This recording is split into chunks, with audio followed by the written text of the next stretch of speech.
राधे राधे जी। पूर्णमासी व्रत रखने से हर मनोकामना की पूर्ति होती है। दाम्पत्य जीवन सुखमयी होता है।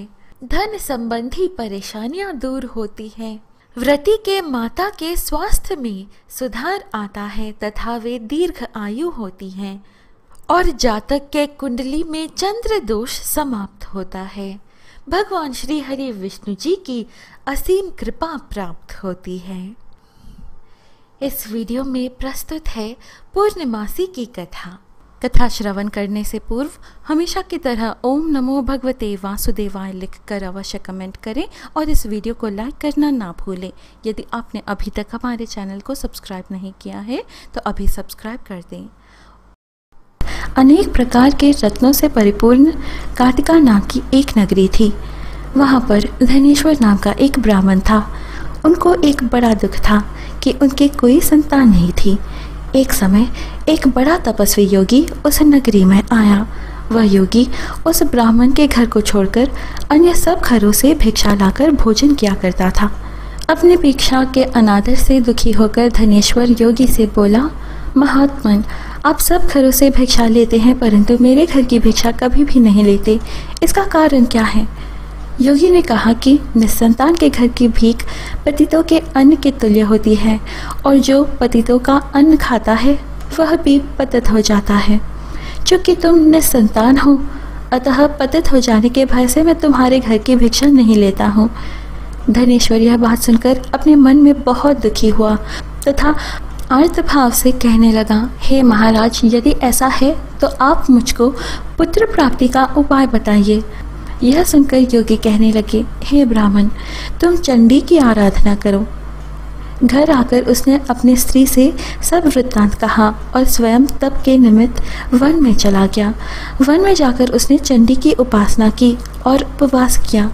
चंडी ने 16वें दिन उसको स्वप्न में दर्शन दिया और कहा, हे धनेश्वर, जा, तेरे पुत्र होगा परंतु वह 16 वर्ष की आयु में ही मृत्यु को प्राप्त हो जाएगा। यदि तुम दोनों स्त्री पुरुष 32 पूर्णमासियों का व्रत विधि पूर्वक करोगे तो वह दीर्घायु होगा। जितनी तुम्हारी सामर्थ्य हो आटे की दिए बना पूजन करना, परंतु पूर्णमासी को 32 जौ जाने चाहिए। प्रातःकाल होने पर इस स्थान के समीप ही तुम्हें एक आम का वृक्ष दिखाई देगा। उस पर तुम चढ़कर एक फल तोड़कर शीघ्र अपने घर चले जाना। अपनी स्त्री से सब वृत्तांत कहना।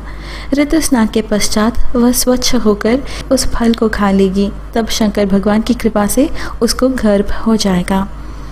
जब वह ब्राह्मण प्रातःकाल उठा तो उसने उस स्थान के पास ही एक आम का वृक्ष देखा जिस पर एक अत्यंत सुंदर आम का फल लगा हुआ था।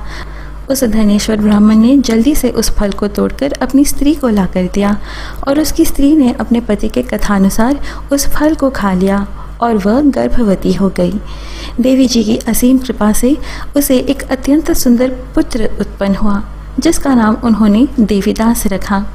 माता पिता के हर्ष और शोक के साथ वह बाल कुशल पक्ष के चंद्रमा की भांति अपने पिता के घर में बढ़ने लगा। दुर्गा जी की आज्ञा अनुसार उसकी माता ने 32 पूर्णमासी का व्रत रखना प्रारंभ कर दिया जिससे उसका पुत्र बड़ी आयु वाला हो जाए। 16वां वर्ष लगते ही देवीदास के माता पिता को बड़ी चिंता हो गई कि कहीं उनके पुत्र की इस वर्ष मृत्यु न हो जाए। अस्तु उन्होंने देवीदास के मामा को बुलाया और कहा कि हमारी इच्छा है कि देवीदास 1 वर्ष तक काशी में जाकर विद्यायन करे और उसको अकेला भी नहीं छोड़ना चाहिए, इसलिए साथ में तुम चले जाओ और 1 वर्ष के पश्चात इसको वापस लौटा लाना। सब प्रबंध करके उसके माता पिता ने काशी जाने के लिए देवीदास को एक घोड़े पर बैठाकर उसके मामा को उसके साथ कर दिया, किंतु यह बात उसके मामा या किसी और से नहीं कही। धनेश्वर ने सपत्नीक अपने पुत्र की मंगल कामना तथा दीर्घायु के लिए भगवती दुर्गा की आराधना और पूर्णमासियों का व्रत करना आरंभ कर दिया। इस प्रकार बराबर 32 पूर्णमासी का व्रत पूरा किया। कुछ समय पश्चात एक दिन वह दोनों मामा और भांजा मार्ग में रात्रि बिताने के लिए किसी ग्राम में ठहरे हुए थे। उस दिन उस गांव में एक ब्राह्मण की अत्यंत सुंदरी, सुशीला, विदुषी और गुणवती कन्या का विवाह होने वाला था। जिस धर्मशाला के अंदर वह और उसकी बारात ठहरी हुई थी उसी धर्मशाला में देवीदास और उसके मामा भी ठहरे हुए थे। संयोगवश कन्या को तेल आदि चढ़ाकर मंडप आदि का कृत्य किया गया तो लग्न के समय वर को धनुर्वात हो गया। अस्तु वर के पिता ने अपने कुटुंबियों से परामर्श करके निश्चय किया कि यह देवीदास मेरे पुत्र जैसा ही सुंदर है, मैं इसके साथ ही लग्न करा दूं और बाद में विवाह के अन्य कार्य मेरे लड़के के साथ हो जाएंगे। ऐसा सोचकर देवीदास के मामा से जाकर बोला कि तुम थोड़ी देर के लिए अपने भांजे को हमें दे दो। उसने अपना भांजा वर बनने को भेज दिया और उसके साथ सब विवाह कार्य रात्रि में विधि पूर्वक संपन्न हो गया। पति के साथ वह भोजन ना कर सका और अपने मन में सोचने लगा कि ना जाने यह किसी स्त्री होगी। वह एकांत में इसी सोच में गर्म निश्वास छोड़ने लगा तथा उसकी आंखों में आंसू भी आ गए। तब वधू ने पूछा कि क्या बात है, आप इतने उदासीन व दुखी क्यों हो रहे हो। तब उसने सब बातें जो वर के पिता व उसके मामा में हुई उसको बतला दी। तब कन्या कहने लगी कि देव, ब्राह्मण और अग्नि के सामने मैंने आपको ही अपना पति बनाया है, इसलिए आप ही मेरे पति हैं। हे स्वामी, आप उठिए और भोजन करिए, आप निश्चय ही भूखे होंगे। इसके बाद देवीदास और उसकी पत्नी दोनों ने भोजन किया तथा शेष रात्रि वे सोते रहे। प्रातःकाल देवीदास ने अपनी पत्नी को 3 नगों से जुड़ी हुई एक अंगूठी दी, एक रुमाल दिया और बोला, हे प्रिय, इसे लो और संकेत समझकर स्थिर चित्त हो जा। मेरा मरण और जीवन जानने के लिए एक पुष्प वाटिका बना लो, उसमें सुगंधी वाली एक नव मल्लिका लगा लो, उसको प्रतिदिन जल से सींचा करो और आनंद के साथ खेलो कूदो तथा उत्सव मनाओ। जिस समय और जिस दिन मेरा प्राणांत होगा ये फूल सूख जाएंगे और जब ये फिर हरे हो जाएं तो जान लेना कि मैं जीवित हूँ। यह बात निश्चय करके समझ लेना, इसमें कोई संशय नहीं है।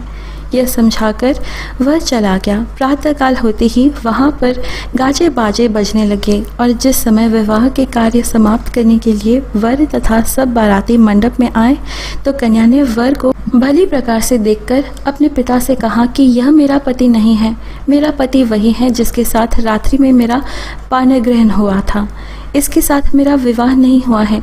यदि यह वही है तो बताए कि मैंने इसको क्या दिया।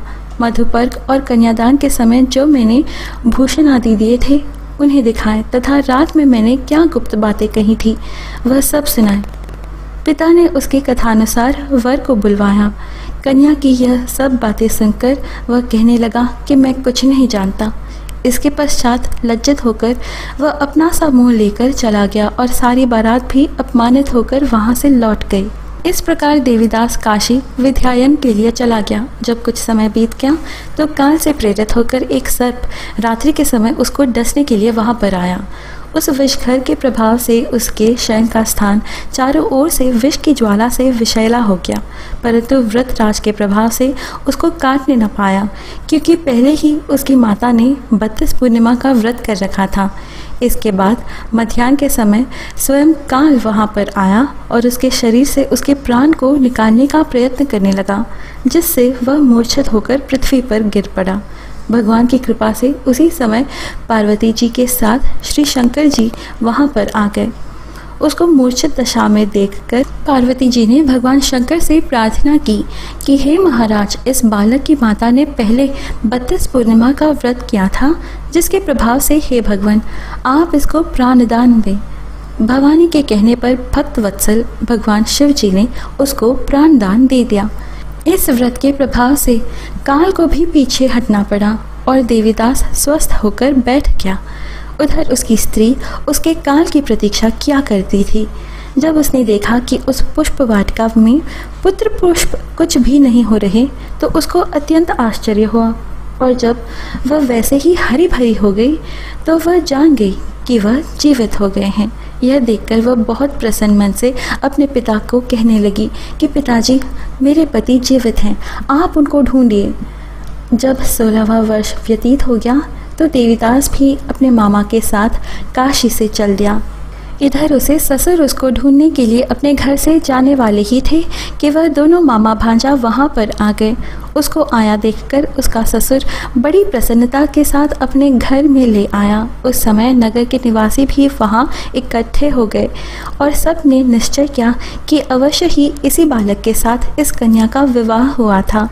उस बालक को जब कन्या ने देखा तो पहचान लिया और कहा कि यह तो वही है जो संकेत करके गया था। तदुपरांत सभी कहने लगे कि भला हुआ जो यह आ गया, और सब नगरवासियों ने आनंद मनाया। श्री कृष्ण जी कहने लगे कि इस प्रकार धनेश्वर 32 पूर्णिमाओं के व्रत के प्रभाव से पुत्रवान हो गया। जो भी स्त्रियां इस व्रत को करती हैं वे जन्म जन्मांतर में वैधव्य का दुख नहीं भोगती और सदैव सौभाग्यवती रहती हैं। यह मेरा वचन है, इसमें कोई संदेह नहीं। यह व्रत पुत्र पौत्रों को देने वाला तथा संपूर्ण मनोकामनाओं को पूर्ण करने वाला है। भक्तों, यह है पूर्णमासी व्रत की कथा। आशा है आपको आज की यह वीडियो अच्छी लगी। इस प्रकार के और आध्यात्मिक वीडियोस, कथाएं, स्तोत्र आदि पाने के लिए हमारे YouTube चैनल पवित्र वचन को सब्सक्राइब कर हमसे बने रहिएगा। अनुमति दीजिए, हम फिर मिलेंगे अगली वीडियो में।